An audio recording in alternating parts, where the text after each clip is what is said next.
நம் ஆண்டவர் இயேசு கிறிஸ்துவின் நாமத்தினால் மகிழ்ச்சியும் சமாதானமும் நம் அனைவரோடும் இருப்பதாக. எரேமியா 33 2-3 மற்றும் 8-11 முடிய.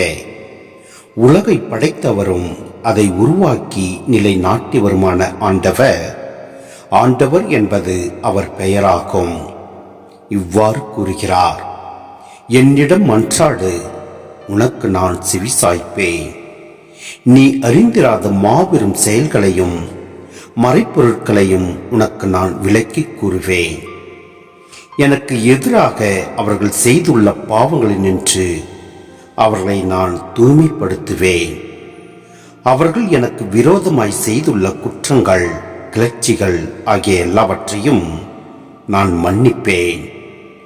மகிழ்ச்சியின் ஒளியும் அக்களிப்பின் ஆரவாரமும் மணமகள் குரலொலியும் மீண்டும் கேட்கும்.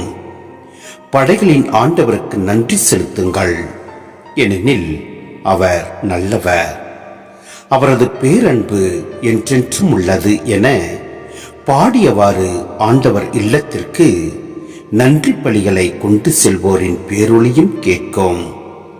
ஏனெனில் நாட்டை நான் அடிமைத்தனத்தினின்று விடுவித்து முன்னைய நன்னிலைக்கு உயர்த்துவேன் என்கிறார் ஆண்டவர். சிந்தனை: மனிதர்களால் முடியாததும் இயற்கைக்கு அப்பாற்பட்டதுமான காரியங்களை செய்யக்கூடியவர் நம் ஆண்டவர். நமது வாழ்க்கை படகையும் நிலைநிறுத்த அவரால் மட்டுமே முடியும். என்னிடம் மன்றாடு, உனக்கு நான் செவிசாய்ப்பேன். இது ஆண்டவர் நமக்கு தரும் மாபெரும் அழைப்பு.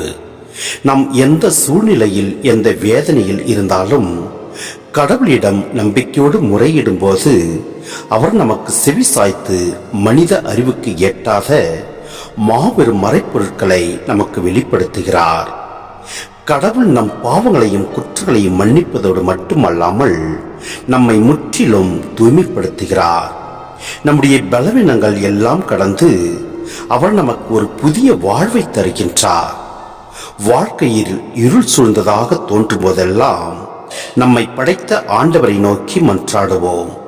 நம் குற்றங்களை அவரிடம் ஒப்படைப்போம். அவர் நம்மை மன்னித்து நமக்கென அவர் வைத்துள்ள மாபெரும் திட்டங்களை வெளிப்படுத்தி நம்மை வழிநடத்துவார், ஆசீர்வதிப்பார். ஆமேன்.